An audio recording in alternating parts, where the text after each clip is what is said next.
विषय की ओर। वित्तीय अनुशासन यानी फाइनेंशियल डिसिप्लिन और फिनेंस को मैनेज करने की सही जानकारी यानी उसके बारे में इन्फॉर्म्ड होना बेहद जरूरी है। वक्त के साथ पैसे में इजाफा और जीवन स्तर में बदलाव सही वित्तीय प्रबंधन से ही आपको हासिल हो सकते हैं, लेकिन एक जो सबसे अफसोसजनक पहलू है कि लगभग हर भारतीय फाइनेंशियल मैनेजमेंट में मात खा जाता है और कुछ बड़ी गलतियां कर देता है। आज हम जानेंगे आखिर वो 5 कौन सी बड़ी गलतियां हैं जो गड़बड़ा देती हैं हमारा पूरा वित्तीय गणित। और इस पर हमारे साथ बात करने के लिए जुड़ चुके हैं मनी, और हमारे साथ एक खास मेहमान हमारे साथ जुड़ेंगे, और 2 खास मेहमान माफ कीजिएगा हमारे साथ जुड़ेंगे। हमारे साथ अर्नब पांड्या साहब हैं और विश्वजीत पराशर साहब हैं। आप दोनों का बहुत बहुत स्वागत। सबसे पहले विश्वजीत, मैं आपके पास आना चाहूंगा। क्या वो अहम गलतियां हैं जो आम भारतीय कर जाता है? पैसा कमाना तो वो जानता है, एक अच्छी लाइफस्टाइल तो जानता है, लेकिन ये जो वित्तीय संतुलन है, विद फाइनेंशियल प्लानिंग है, उस मामले में कहां उससे चूक हो जाती है? बिल्कुल प्रशांत जी, बहुत अच्छा सवाल है। लोग पैसा बनाते हैं मेहनत करके, और क्या गलतियां कर जाते हैं जब वो निवेश का समय आता है, तो मैं उसके बारे में आपको बताना चाहूंगा। सबसे पहले जब हम निवेश करते हैं तो हम अपना कोई गोल सेट नहीं करते, ज्यादातर स्टार्ट कर देते हैं इन्वेस्टिंग। तो मैं सबसे पहले यही कहना चाहूंगा, जब भी आप इन्वेस्टिंग स्टार्ट करते हैं या म्यूचुअल फंड को सिप स्टार्ट करते हैं, तो उसको अपने किसी गोल के साथ जोड़िए। चाहे वो आपकी रिटायरमेंट है, या आपके बच्चों की पढ़ाई है, या आप वर्ल्ड टूर पे जाना चाहते हैं, तो उस गोल के साथ अपनी इन्वेस्टमेंट को लिंक करिए। और आपको ये पता लगेगा कि आपको अभी और इन्वेस्टमेंट बढ़ानी है या घटानी है। कई बार ऐसा भी होता देखा जाता है कि लोग कभी ज्यादा शिफ्ट कर देते हैं और फिर उसको मैनेज नहीं कर पाते, कंटिन्यू नहीं कर पाते, डिसिप्लिन वे में नहीं रख पाते। तो ज्यादा भी ना करें, कम भी ना करें, जितनी आप सिस्टमैटिकली हर महीने आप निवेश कर पाए। और जैसे ही आपकी इनकम बढ़ती है, हर साल जैसे आपका अप्रेजल होता है, तो उससे अपनी इनकम और अपनी शिफ्ट बढ़ाते जाएं, ताकि आप अपने गोल के नजदीक पहुंचते जाएं। तो सबसे पहले मैं ये कहूंगा कि आप जब भी शिफ्ट स्टार्ट करते हैं, तो आप उसको एक गोल के साथ जोड़िए, तो आपको पता रहेगा कि आप उस गोल के कितने करीब हैं या कितने दूर हैं। दूसरा जो गलती नॉर्मली निवेशक करते हैं, जब भी मार्केट गिरती है, या ऐसा लगता है कि रिसेशन आ रहा है, या कोई कोई ग्लोबल अनसर्टेनिटी आ रही है, जैसे कोविड आया था, तो उस समय लोग अपनी शिप रोक देते हैं। तो मेरा सबसे बड़ा इंपॉर्टेंट सलाह ये रहेगी, सबको सुझाव रहेगा कि ऐसे जब भी कोई बेयर फेज आता है, मार्केट डाउन होती है, आपको अपनी शिप नहीं रोकनी है, क्योंकि यही वो मौका है मार्केट वॉलेटिलिटी का, जिससे कि आप एक बड़ा कॉर्पस बनाएंगे। क्योंकि जब मार्केट गिरती है, तो आप ज्यादा यूनिट्स खरीदते हैं, म्यूचुअल फंड्स के यूनिट्स ज्यादा खरीदते हैं, और इसी से ही लंबे समय में जाके आप एक बड़ा कॉर्पस क्रिएट कर पाते हैं। तो लंबी अवधि के लिए आपको सिप में बने रहना है, सिप में निवेश कंटिन्यू रखना है, ना कि मार्केट के उतार चढ़ाव के हिसाब से उसको रोकना है। तीसरा जो सबसे बड़ी गलती निवेशक करते हैं जब म्यूचुअल फंड सिप स्टार्ट करते हैं, तो वो ओवर डाइवर्सिफाई कर लेते हैं। यानी कि आपके पास 10-15 हजार रुपए की सिप है और आपने 10 स्कीमें ले ली। तो ये भी उसमें क्या होता है कि आप सेम तरीके के स्टॉक्स में ज्यादा इन्वेस्टेड हो जाते हैं, और आपके रिटर्न्स थोड़े से कॉम्प्रोमाइज हो जाते हैं। तो ये भी एक आपको बच के चलना है कि आपको मैक्सिमम कितनी स्कीम्स लेनी है और कितनी एएमसीज में निवेश करना है, तो उसका भी आपको ध्यान रखना है। और आपको डाइवर्सिफाई करना है अपना पोर्टफोलियो, लेकिन ओवर डाइवर्सिफाई नहीं करना है। तो इस चीज का भी आपको ध्यान रखना है। चौथा, जब आप म्यूचुअल फंड सिप में निवेश करते हैं, तो आपको ये ध्यान रखना है कि आपने किस आपकी रिस्क प्रोफाइल क्या है, आप कौन सी स्कीम में निवेश करने जा रहे हैं। तो आपको पहले अपने को आपको बेहतर समझना है कि मेरा रिस्क कंजर्वेटिव है या एग्रेसिव है, मैं किस तरीके का निवेशक हूँ। आप ऑफर डॉक्यूमेंट पढ़िए, हर स्कीम का ऑफर डॉक्यूमेंट वहां पर डिटेल लिखा होता है कि ये स्कीम किस तरीके के निवेशकों के लिए है, कितना जोखिम इसमें है, कितने लंबे समय के लिए आपको इसमें निवेशित रहना है। तो ये चौथी जानकारी है जो आपको हमेशा ध्यान रखनी है। पांचवी सबसे इंपॉर्टेंट है, सिप का सबसे अच्छा रिटर्न जब आता है जब आप लॉन्ग टर्म में इसको निवेश करते हैं। तो लॉन्ग टर्म का मतलब है 3 से 5 साल नहीं, 10, 12, 15 साल। अगर आप इतना लंबा निवेश करते हैं, तो पावर ऑफ कंपाउंडिंग आपकी मदद करती है और पावर ऑफ कंपाउंडिंग से आप एक बहुत बड़ा कॉर्पस क्रिएट कर पाते हैं। तो मेरे हिसाब से ये 4-5 जानकारियाँ आपको याद रखनी चाहिए। किसी एक पर्टिकुलर एएमसी की तरफ झुकाव नहीं होना चाहिए। हर समय-समय पे पीरियोडिकली 6 महीना या 1 साल में आपको अपना पोर्टफोलियो भी रिव्यू करना है, ताकि आप जान पाएँ कि कौन-सी स्कीम अच्छा परफ़ॉर्म कर रही है, कौन-सी नहीं कर रही है। तो आप चेंज कर सकते हैं, बदलाव कर सकते हैं। आपने किसी एएमसी के साथ शादी नहीं करी है, आपने सिर्फ कंटिन्यू करनी है। तो आप स्कीम बदल सकते हैं, जो स्कीम अच्छा परफ़ॉर्म कर रही है, उसमें निवेशित बदल सकते हैं, निवेशित रह सकते हैं। तो ये आपको समय-समय पर आपको रिव्यू करना है अपना पोर्टफोलियो और अपना एसेट एलोकेशन भी आपका समय-समय पर रिव्यू होता रहेगा, ताकि आप अपने गोल के करीब पहुँच सकें। तो यही बिल्कुल, मेरी सलाह रहेगी बिल्कुल, बहुत अहम प्रशांत जी। सलाह आपकी तरफ से आती हुई। और अर्नब पंड्या साहब भी हमारे साथ जुड़े हुए हैं। और अर्नब जी, जिस तरह से एसआईपी की जब बात हो रही है, क्या चीज़ें आप ऐड करना चाहेंगे कि किस तरह की प्लानिंग होनी चाहिए? और ज़ाहिर-सी बात है कि हम कई बार जो है वो बिना राय मशवरे के इन्वेस्टमेंट कर देते हैं। और कई बार हम देखते हैं आजकल आजकल तो सरकार ने फेक रिव्यूज़ और भ्रामक विज्ञापनों के बारे में बताया, और कई बार हम देखते हैं कि लोग इन जालों में भी फंस जाते हैं। नहीं, देखिए, कोई भी निवेशक हो तो बहुत जरूरी है कि वो अपना होमवर्क कर ले, फिर एक निर्णय। हमने देखा है कि बहुत बार निवेशक पहले निवेश करते हैं या पैसा कोई फंड में डाल देते हैं, फिर ये तपास या इंक्वायरी शुरू करते हैं कि ये फंड कैसा है। तो ये सब निवेश करने से पहले आपको होमवर्क करना चाहिए, पूरी तरह से ये जानना चाहिए कि फंड मैनेजर कौन है, उसका ट्रैक रिकॉर्ड क्या है, फंड अच्छे समय में बुरे समय में किस प्रकार का परफॉर्मेंस दिखाई दिया है उसका। ये सब चीजें जानना बहुत जरूरी है, इसीलिए होमवर्क करना जरूरी है, ये एक बात है। दूसरी बात ये भी है कि जब निवेश करना आता है पहली बार, तब इन्वेस्टर को बहुत एक्साइटमेंट होती है और वो शुरू कर देते हैं। लेकिन प्रश्न ये है कि जब आपके गोल्स लॉन्ग टर्म हो, तो क्या आपने लॉन्ग टर्म के लिए ये इन्वेस्टमेंट भी जारी रखा है या नहीं? क्योंकि कई बार लोग क्या आते हैं कि एक इनिशियल 6 महीना साल की इन्वेस्टमेंट शुरू करते हैं सिप के माध्यम से, लेकिन उसे एक्सटेंड नहीं करते। तो ये एक बहुत बड़ी गलती हो सकती है, क्योंकि देखिए, अगर आपने कंटिन्यूअसली निवेश नहीं किया, और या कई बार तो क्या होता है कि हर 6 महीने लोग जाके अपने फंड्स बदल देते हैं, तो आपका फिर जो अमाउंट ऑफ इन्वेस्टमेंट है वो इतने सारे फंड्स में स्प्रेड आउट हो जाता है कि पहले तो एक आपको मैनेज करना ही मुश्किल हो जाता है, दूसरा कि एक्चुअल बेनिफिट आपको नहीं मिलता, क्योंकि जब भी एक बड़ा कॉर्पस होगा एक फंड में और वो कंपाउंड करेगा, तब आपको एक्चुअल अपने पोर्टफोलियो में इंपैक्ट दिखाई देगा। तो ये बेनिफिट नहीं मिलता। और एक और चीज जो इंपॉर्टेंट वो है कि लोग इस बात पे कंसंट्रेट नहीं करते कि मुझे डिसिप्लिन तरीके से रेगुलरली निवेश करना है, लेकिन दूसरी बातों पे उनका ध्यान ज्यादा रहता है कि कौन सी तारीख में मैं सिप करूंगा तो मुझे अच्छा ज्यादा फायदा होगा, या कितनी फ्रीक्वेंसी से के साथ मैं सिप करूंगा, क्या मुझे हर दिन सिप करना चाहिए। तो अगर आप इवन मंथली एक रेगुलर अमाउंट निवेश करते हैं, जिस तरह आपका कैश फ्लो आता है उस तरह अगर आप निवेश करते हैं, तो वो that is more than enough. आप जो एक सिंपल चीज है, जो सिस्टमैटिक इन्वेस्टमेंट हम कहते हैं, सिंपल चीज है, रेगुलरली डिसिप्लिन के साथ हर महीने अमाउंट निवेश कीजिए, और जैसे जैसे आपकी इनकम बढ़ाते जाइए। तो उसको कॉम्प्लिकेट करने की जरूरत नहीं है।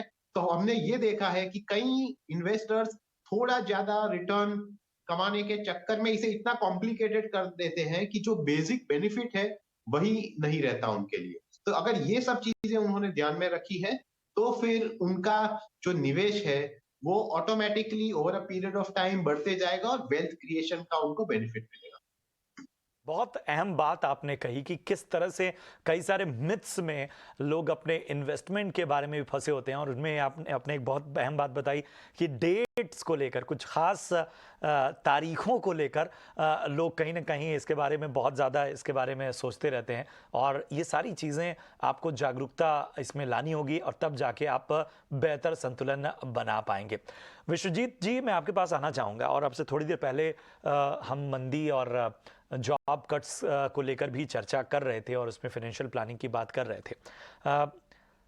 किसी की नौकरी जाना अच्छी बात नहीं है, लेकिन कई बार ऐसी परिस्थितियां बन जाती हैं, कई बार जो ग्लोबल हालात हैं उनमें ऐसी स्थितियां बन जाती हैं कि किसी की नौकरी चली जाती है।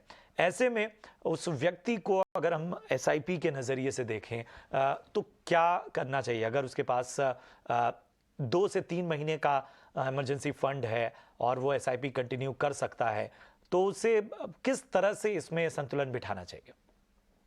जी, बिल्कुल, बहुत अच्छा सवाल है। मैंने देखा है कई लोगों को ऐसे जब जॉब्स जाती हैं तो वो कन्फ्यूज़ हो जाते हैं।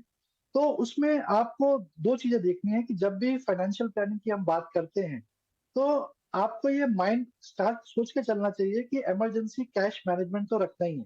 तो जो भी हमारे महीने का खर्च है, तो उसका करीब 6 महीने का खर्च आपके सेविंग बैंक अकाउंट में हमेशा होना चाहिए, जिसमें एसआईपी भी इंक्लूडेड होनी चाहिए, आपका इंश्योरेंस भी इंक्लूड होना चाहिए, क्योंकि आप इन चीज़ों को छोड़ नहीं सकते। ये भी एसेंशियल आइटम में माना जाता है। तो मेरे हिसाब से आप 5-6 महीने की प्लानिंग करके रखें, और अगर आपको लगता है कि आपकी जॉब को हिट हुआ है, तो आप अपने बाकी खर्चे जो आप एक्स्ट्रा खर्चा कर रहे थे, उसको आप रोकें, लेकिन अपने सिप को कंटिन्यू रखें। और अगर आपको लगता है कि उसके बावजूद भी आपको दिक्कत आ रही है, तो आप 2-3 महीने के लिए सिप रोक भी सकते हैं, और फिर अगर आपकी जॉब दोबारा स्टार्ट हो जाती है, तो आप उसको कंटिन्यू कर सकते हैं। तो इसमें कोई आपको बहुत नुकसान नहीं होगा, बट ये लास्ट कोशिश होनी चाहिए कि आप अपनी सिप को रोकें। और बहुत ज़रूरी है कि इन सारी चीज़ों के बारे में आपके अंदर एक जागरूकता हो। आपको घबराना नहीं है, आपको कहीं ना कहीं अपने जो इन्वेस्टमेंट है उससे लेकर जो भी आपके पास बेस्ट ऑप्शन है उन पर विचार करना है। अर्नब, आमतौर पे बहुत सारे लोगों का ये सवाल होता है, और मेरे ख्याल से हो सकता है कि ये सवाल आपसे कई लोगों ने पूछा हो, लेकिन हम आपसे जानना चाहते हैं कि एक एक बैलेंस पोर्टफोलियो अगर हम बात करें किसी व्यक्ति का जो इन्वेस्ट कर रहा है, वो उसका जो साइज होना चाहिए वो कितना मिनिमम होना चाहिए, और हमें किस हिसाब से इन्वेस्टमेंट को करना चाहिए? देखिए, जब आप बैलेंस पोर्टफोलियो के बारे में बात करते हैं तो उसमें क्या होता है कि आपका जो भी टोटल अमाउंट है वो एडिक्वेटली अलग अलग एसेट क्लासेस में, यानी कि इक्विटी में, डेट में, रियल एस्टेट में, गोल्ड में, ये सब एरियाज में बटा हुआ होना चाहिए। अब क्या होता है कि कोई भी व्यक्ति हो तो वो पहले छोटे अमाउंट से ही शुरुआत करता है।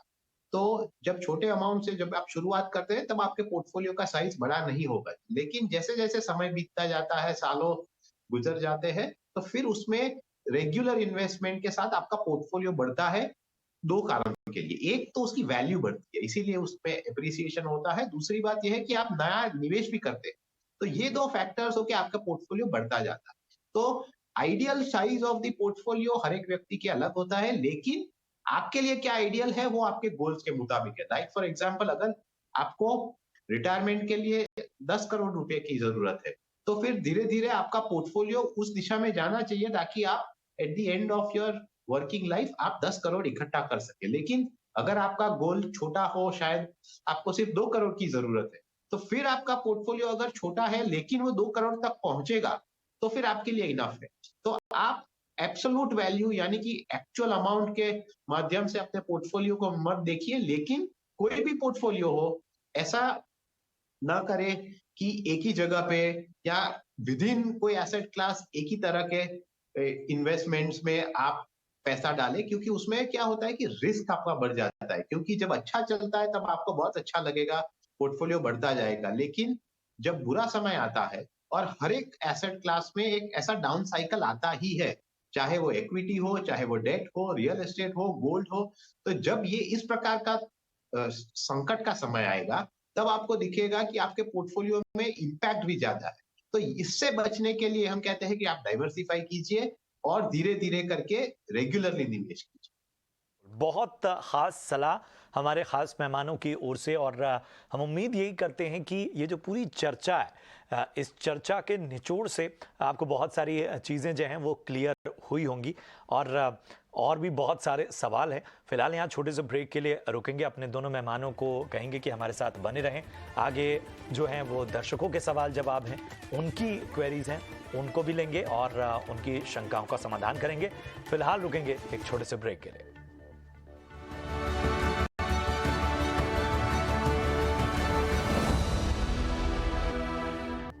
स्वागत है आपका ब्रेक के बाद, और आप देख रहे हैं ईटी मनी बनो अपना फाइनेंस मिनिस्टर शो के पहले हिस्से में हमने अलग अलग पहलुओं पर, आपकी इन्वेस्टमेंट प्लानिंग पर खास चर्चा की खास मेहमानों के साथ, और हमारे दो खास मेहमान अर्नब जी और विश्वजीत जी जुड़े हुए हैं हमारे साथ। दर्शकों के सवाल लेने की बारी है। सबसे पहले हमारे जो कॉलर हैं उनका नाम है विक्रम। विक्रम, पूछें अपना सवाल, और ये सवाल अर्नब आपके लिए। Thank you sir for this opportunity and Arnav sir, नमस्कार जी, सर। नमस्कार। सर मेरा जो डिटेल्स तो वैसे मैंने दिया है, और अभी मेरे पास जो अलग अलग फंड्स में मैं कंटिन्यू कर रहा हूँ SIP, और इसके पहले भी सर आपने मेरे को गाइडेंस दी थी, तो मैं उसके अकॉर्डिंगली मेरे पोर्टफोलियो को, जो मेरे 9-10 फंड्स थे, उसको अभी मैंने इतने पे लेके आया हूँ। और एक मेरा sir Aditya Birla 96 tax relief वाला जो फंड था, जिसको मैंने अभी 6 साल पूरे होने से मैंने अभी सेल आउट किया है, उसको सोल्ड कर दिया, और उस पे मेरे को कुछ 9.45 का मेरे को रिटर्न आया है, और अभी मेरे पास उसका 3 लाख रुपीज मेरे पास इन हैंड है, प्लस मैं कुछ 4-1 हजार रुपया और SIP करना चाहता हूँ। मेरे ख्याल में मेरे इस पोर्टफोलियो में स्मॉल कैप वाला कोई फंड नहीं है, और बाकी आप रिव्यू कर दीजिए सर, और मेरे को कुछ गाइडेंस दे दीजिए जिससे मैं और करूं, और मैं लंबे टाइम के लिए इन्वेस्टमेंट का मेरा पॉइंट ऑफ व्यू है, और बाकी डिटेल सर आपके पास है। जी, तो देखिए, आपके पास अभी जो पोर्टफोलियो है वो आपके गोल के मुताबिक है, क्योंकि आपका एक लंबा नजरिया है, तो उसमें आपके लिए इक्विटी फंड्स होने जरूरी है, और आपके पास जो पोर्टफोलियो में है वो जो जिस प्रकार के फंड्स होने चाहिए वो सही है। दूसरी बात हम आते हैं कि जिस फंड्स को आपने सिलेक्ट किया हुआ है उसका मिक्सचर कैसा है। तो उसके मिक्सचर में आपके पास लार्ज कैप्स में एडिक्वेट एक्सपोजर है, मिड कैप में भी एडिक्वेट एक्सपोजर है, लेकिन स्मॉल कैप का एक मिसिंग पार्ट है जो आपको भी अभी पता है। तो ये जो स्मॉल कैप का मिसिंग पार्ट है, उसको पूरा करने के लिए आपके पास जो एडिशनल 4,000 की अमाउंट है जो आप निवेश कर सकते हैं, तो उसको आपको एक स्मॉल कैप फंड में डालना चाहिए, और उसके लिए आप निपॉन इंडिया का स्मॉल कैप फंड ले सकते हैं। तो इससे ओवरऑल पोर्टफोलियो में आपके लिए बैलेंस आ जाएगा। तो ये एक बात हो गई जो 4,000 की रेगुलर निवेश है उसके बारे में। अब जो अमाउंट लमसम आपके पास आई है, तो उसको भी अगर आपको वापस से निवेश करना है, तो मेरी सलाह ये होगी कि इसे लमसम निवेश मत कीजिए, क्योंकि अमाउंट 3 लाख की है, तो उसे आप एक सिस्टमैटिक ट्रांसफर प्लान के माध्यम से कीजिए। यानी कि इसका मतलब ये कि 2-3 फंड आप आइडेंटिफाई कर दीजिए, जैसे कि जिस फंड में आपका निवेश कम है, तो उस फंड में आप एक जो लिक्विड है फंड उस फंड हाउस का, उसमें रकम डाल के 6 महीने में ये अमाउंट ट्रांसफर उस फंड में कर दीजिए। तो मान लीजिए कि जो फोकस्ड फंड है या जो कैनरा रोबेको का इमर्जिंग इक्विटी फंड है, अगर उसमें ओवरऑल अमाउंट आज की तारीख में कम है, तो उसमें आप इस प्रकार से उस फंड हाउस के लिक्विड फंड में अमाउंट डाल दीजिए, और फिर वहां से इस फंड में 6 इंस्टॉलमेंट में ट्रांसफर कर दीजिए। तो इससे क्या होगा कि आपकी जो ये रकम है वो भी निवेश हो जाएगी, और वो overall in terms of amount portfolio में बैलेंस क्रिएट कर देगी। क्योंकि देखिए, आपने जो रकम भी दर्शाई है जो SIP के माध्यम से जा रही है, उसमें हर एक फंड में इक्वल नहीं है। तो मेरे हिसाब से अगर ये इस प्रकार का है, तो जो एक्यूमुलेटेड अमाउंट है वो भी काफी उसमें डिफरेंस आएगा।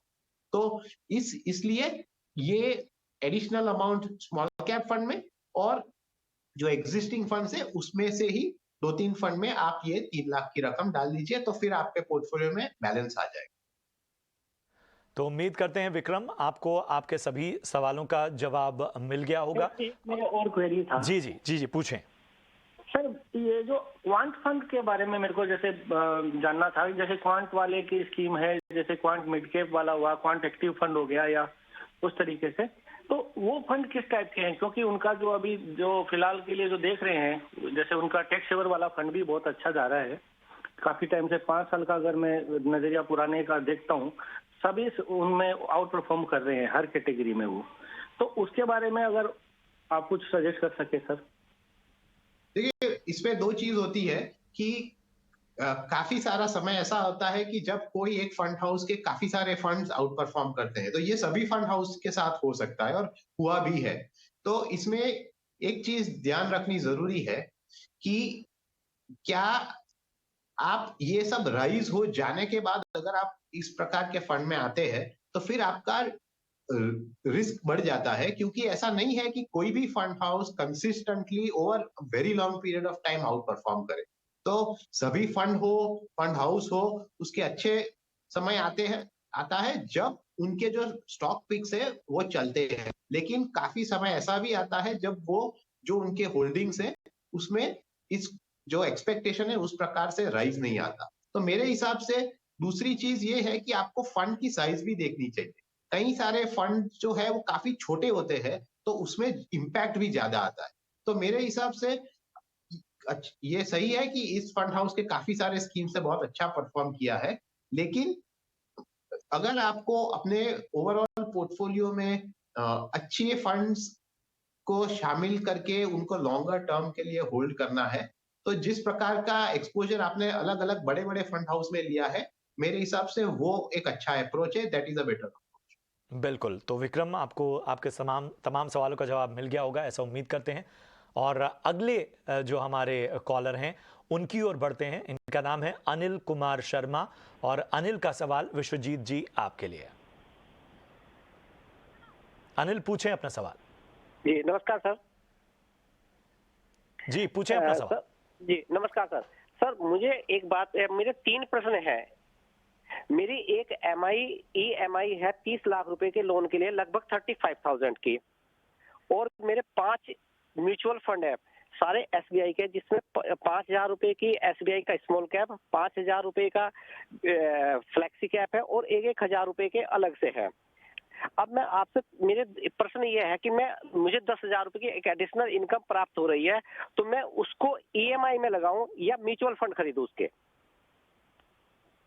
देखिए, बहुत अच्छा सवाल है। तीनों सवाल के जवाब दूंगा कि जो होम लोन होता है, लोग पहले तो ये कहा जाता है कि किसी भी तरीके का लोन अच्छा नहीं होता, जितनी जल्दी लोन समाप्त हो जाए उतना अच्छा रहता है, आप डेट फ्री रहते हैं। लेकिन होम लोन एक लंबा लोन है और 30 लाख की रकम एक बड़ी रकम होती है।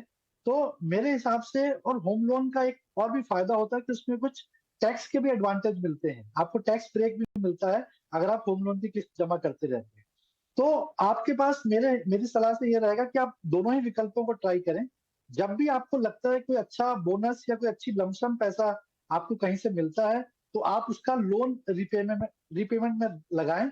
लेकिन अगर आपको लगता है कि जो लोन की किस्त है, उसमें जो इंटरेस्ट है वो 8 साढ़े 8% आपने लिखा है, और आपको लगता है कि आप इस तरीके से निवेश कर सकते हैं कि आप उससे ज्यादा रिटर्न बना सकते हैं। अगर आप 5, 7, 10 साल के लिए कोई SIP स्टार्ट करते हैं, तो यकीनन उससे ज्यादा अच्छी रिटर्न बनेगी। तो तब भी जाके आप इकट्ठा अपना लोन रिपे कर सकते हैं, थोड़ा लेटर कर सकते हैं, और आपको एक अच्छा कॉर्पस भी आप बना पाएंगे, क्योंकि 10,000 से आप ज्यादा फर्क नहीं पड़ेगा आपके लोन में। तो जब भी कोई मोटी या कोई बोनस मिलता है तो जरूर अपना लोन रिपे करें। लेकिन अगर छोटी रकम है, हर महीने बढ़ रही है, जैसे 10,000 रुपए आपने बताया, तो उसके लिए आप जरूर सिप स्टार्ट कर दें, और 5-7 साल बाद मुझे ऐसा लगता है कि अच्छा कॉर्पस बनेगा, तब आप उसको अपना लोन को रिपे कर सकते हैं। जहां तक कि आपका दूसरा सवाल है, आपने ज्यादातर निवेश SBI की म्यूचुअल फंड स्कीम्स में किया हुआ है। SBI म्यूचुअल फंड AMC जो है, इंडिया की लीडिंग AMC है और लार्जेस्ट AMC है, तो बहुत अच्छी AMC है। लेकिन हमारी सलाह यही रहती है कि जब भी आप निवेश करें, एक AMC में ना निवेश करें। अभी पांडे साहब भी बोल रहे थे, तो थोड़ा डाइवर्सिफाई करें। तो मेरी सलाह ये रहेगी कि आपके जो भी फंड हैं, जो SIP जो आप चला रहे हैं या और बढ़ाना चाहते हैं, आप उसको 2-3 और कोई एएमसीज में निवेश करें, ताकि आपका रिस्क जो है एक एएमसी की तरफ ना रहे, वो डाइवर्सिफाई हो जाए। उसके लिए मैं आपको यही सलाह दूँगा कि आप, क्योंकि अभी लंबा समय है आपके पास, तो आप large and mid cap category में निवेश कर सकते हैं, जिसमें कि ICICI prudential large and mid cap या फिर HDFC large and mid cap fund में निवेश कर सकते हैं। और थोड़ा लंबे समय है आपके पास, तो आप मिड कैप कैटेगरी को भी एक्सप्लोर कर सकते हैं। मेरे ख्याल में पीजीआईएम मिड कैप फंड में, मिड कैप अपॉर्चुनिटी फंड में, या फिर कोटक इमर्जिंग अपॉर्चुनिटी फंड में निवेश कर सकते हैं। तो ऐसे करके आप अपनी एसआईपी का डाइवर्सिफाई कर सकते हैं डिफरेंट एएमसी में। और ये हजार की एएमसी जो आपने सिप स्टार्ट करी हुई है, इसको भी आप कंसोलिडेट करके 3-4 एसआईपी में निवेश कर सकते हैं। मेरा ये सलाह रहेगा कि आप इन तीनों को अलग-अलग तरीके से देखें। सारा पैसा एक एएमसी में ना लगाएं। थोड़ा जब मोटा पैसा मिले तो लोन रिपे करें, और कुछ एसआईपी भी कंटिन्यू करें।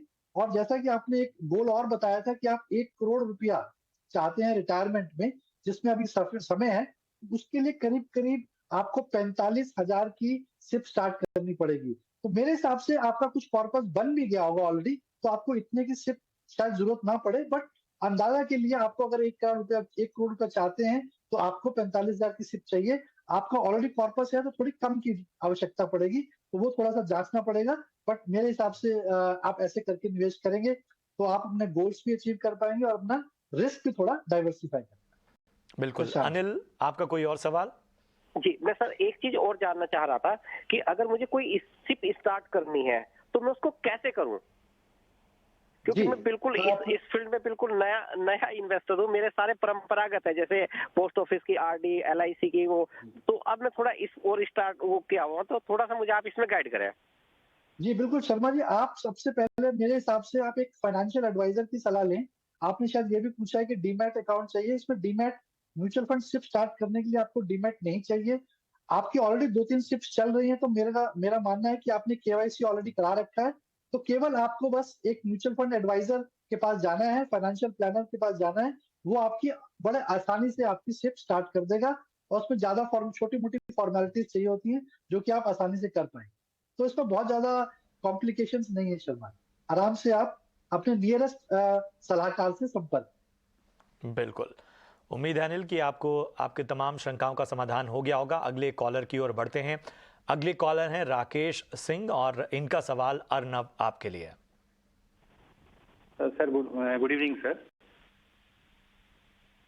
जी राकेश, हेलो। पूछें अपना सवाल।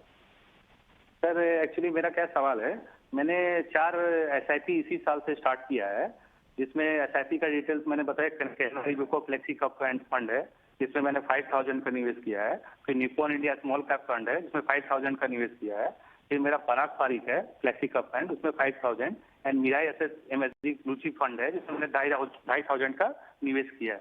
तो मेरा क्या सवाल है कि मुझे 5 साल में मेरा जो रिक्वायरमेंट है कि 12 साल में 5 करोड़ नहीं, मुझे रिटायरमेंट के टाइम में 5 करोड़ एंड 12 साल में 1.5 करोड़ चाहिए, जो मेरी बेटी के शादी के लिए।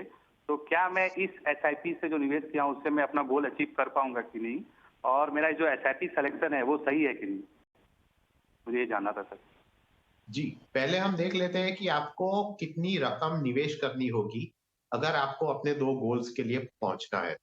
तो जो बच्चे का एजुकेशन है उसके लिए जो गोल है, उसके लिए अगर हम मान के चले कि आपका जो निवेश है वो 12% पर एनम कंपाउंडेड ग्रो होगा, तो उसके लिए आपको 47,000 पर मंथ का निवेश करना होगा। तो अगर ये आप करते हैं, तो आपकी जो चाहती हुई राशि है वो आपको उस समय के बाद आप इकट्ठा कर पाएंगे। दूसरा जो गोल है रिटायरमेंट के लिए, क्योंकि वो भी बड़ा है, उसके लिए आपको 50,000 पर महीना के आसपास का निवेश करना होगा। तो अगर आप कुल मिला के देखें तो 97,000 पर मंथ का आपको निवेश करना होगा, तो आपका जो डिजायर्ड गोल है वो उस समय में आप अचीव कर पाएंगे। अब हम आते हैं कि आप आज की तारीख में कितना निवेश कर रहे हैं। तो उसमें हम देखें तो जैसे आपने आउटलाइन किया हुआ है 17,500 पर मंथ का निवेश हो रहा है। तो इसमें और जो एक्चुअल रिक्वायरमेंट है उसमें काफी बड़ा गैप है। तो आपको ये सोचना पड़ेगा कि किस प्रकार से आप ये अपनी रकम बढ़ा के एटलीस्ट जितना करीब आ सके अपने गोल्स के ऑफ रिक्वायरमेंट्स के, उसके करीब आ जाए, ताकि एटलीस्ट आपको जो डिजायर्ड अमाउंट है वो आपको अपने समय पर मिले। अब तीसरा जो बात है कि आपके जो सिलेक्टेड फंड्स कैसे है। तो जो 4 फंड्स आपने सिलेक्ट किए हैं वो अच्छे हैं, उसमें तो क्वालिटी फंड्स है, कंसिस्टेंट परफॉर्मर्स है, तो उसमें आप बने रह सकते हैं। लेकिन आपका चैलेंज सिर्फ यही है कि कैसे आप जितना जल्दी हो सके उसमें जो निवेश की राशि है वो बढ़ाए, क्योंकि जो मेन गैप आ रहा है आपके रिक्वायरमेंट और रियलिटी में, वो सिर्फ कम निवेश से आ रहा है। तो या तो आप अगर इतना सारा अमाउंट निवेश ना कर सके तो आपको अपने गोल्स को स्केल डाउन करना पड़ेगा या उसे लंबाना पड़ेगा। लेकिन देखिए, जब बच्चे की पढ़ाई का जो गोल होता है उसको आप ये टाल नहीं सकते, तो शायद उस समय आपको अगर इनएडिक्वेट अमाउंट है तो एजुकेशन लोन लेना पड़ेगा। तो ये इस प्रकार का आपको मिक्सचर करना पड़ेगा अगर आपका जो डिजायर्ड अमाउंट है वो एक्यूमुलेट ना हो। बिल्कुल, तो अहम सलाह। राकेश, आपको कोई और सवाल हो तो पूछें। नहीं, थैंक यू वेरी मच। तो बहुत बहुत शुक्रिया राकेश आपका। और समय कम है, इसलिए बाकी जो हमारे कॉलर्स हैं उनका सवाल हम आगे लेंगे, लेकिन फिलहाल इस पूरे शो में जो सबसे अहम पड़ाव है निवेश के गुरु मंत्र का, उसकी बारी आ चुकी है। तो शुरू करते हैं निवेश के गुरु मंत्र।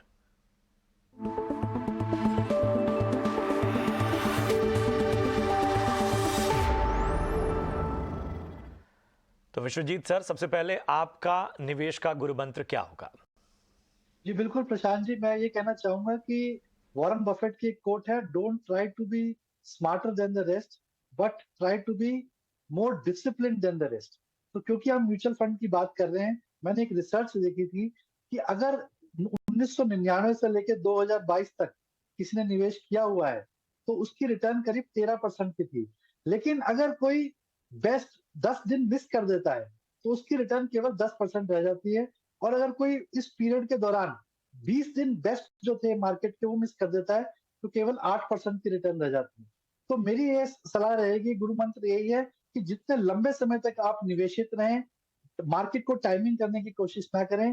Don't try to time the market, spend more time in the market, तो आपका एक अच्छा कॉर्पस बनेगा और बहुत अच्छी रिटर्न्स भी हैं।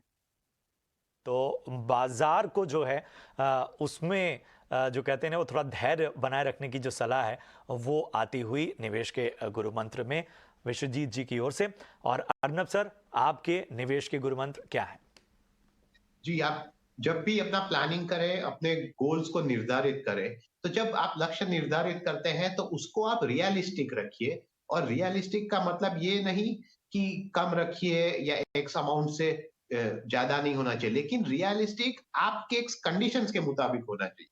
ऐसा ना हो कि गोल्स आपके इनकम और सेविंग्स के सामने ऐसा हो कि आपको ऐसा लगे कि ये तो मैं हासिल ही नहीं कर पाऊंगा या इतना तो मैं निवेश ही नहीं कर पाऊंगा, तो वहीं से आप डिमोटिवेटेड हो जाते हैं। और उसी तरह ऐसा भी ना रखें कि गोल्स को इतना लो रखे और फिर सोचे कि मैं इसको ओवर अचीव कर लूंगा, क्योंकि उसमें क्या है कि जो आप एक्चुअल आपका पोटेंशियल है वेल्थ क्रिएशन का, वो रह जाता है। तो थोड़ा रियलिस्टिक रखिए और ये देखिए कि कितना मैं निवेश कर सकता हूं, कितना मैं थोड़ी मेहनत करके डिसिप्लिन बना के और बढ़ा सकता हूं निवेश, और उस हिसाब से अगर आप गोल बनाएंगे तो फिर आपका जो पूरा वेल्थ एक्यूमुलेशन का प्रोसेस है वो ज्यादा आसान हो जाएगा। बिल्कुल, तो रियलिस्टिक रहिए और बाजार में निवेशित रहिए। और भी अहम सलाह हमारे खास मेहमानों की ओर से, एक्सपर्ट्स की ओर से आज आपको मिली, जो आपकी ज़िंदगी में, आपके इन्वेस्टमेंट में बहुत काम आएंगी। इनका अनुभव, इनका तजुर्बा आपके निवेश के लिए बहुत परफेक्ट है और उसको कहीं ना कहीं अपनाकर आप बेहतर तरीके से ज़िंदगी में रिटर्न हासिल कर सकते हैं। बहुत बहुत शुक्रिया करेंगे अर्नब सर आपका, इसके साथ ही विश्वजीत सर आपका भी बहुत बहुत शुक्रिया शो में जुड़ने के लिए और इस खास सलाह के लिए। फिलहाल ईटी मनी बनो अपना फिनांस मिनिस्टर में इतना ही दीजिए इजाज़त, लेकिन आप देखते रहिए ईटी नाउ स्वदेश। नमस्कार।